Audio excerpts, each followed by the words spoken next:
അവധിക്കാലത്തുള്ള diary എഴുത്ത് നമ്മുടെ എഴുത്ത് നന്നാക്കാനും അതുപോലെ മലയാളം ഒരുപാട് പഠിക്കാനും നമുക്ക് സാധിക്കും.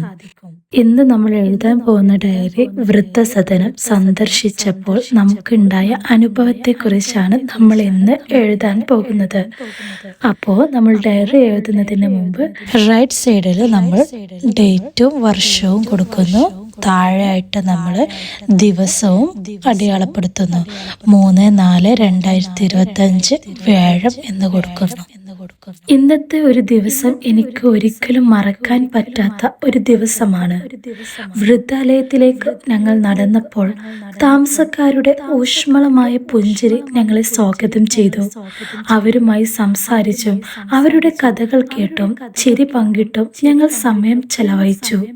പെയിന്റിംഗ്, പൂന്തോട്ട പരിപാലനം, പാട്ട് പാടുക തുടങ്ങിയ പ്രവർത്തനങ്ങളിൽ താമസക്കാർ ഏർപ്പെടുന്നത് കാണുന്നത് ഹൃദയസ്പർശിയായിരുന്നു.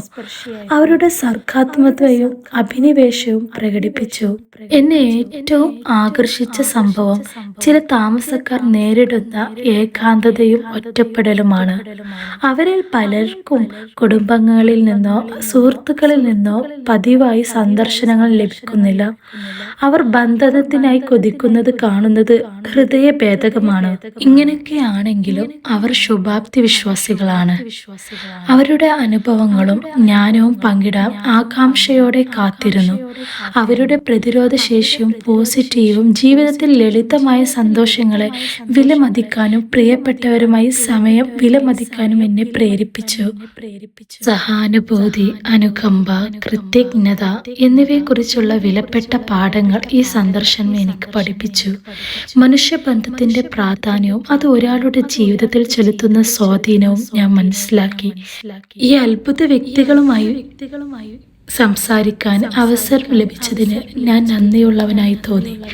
ഉടൻ തന്നെ വീണ്ടും സന്ദർശിക്കുമെന്ന് ഞാൻ ഉറപ്പു നൽകി.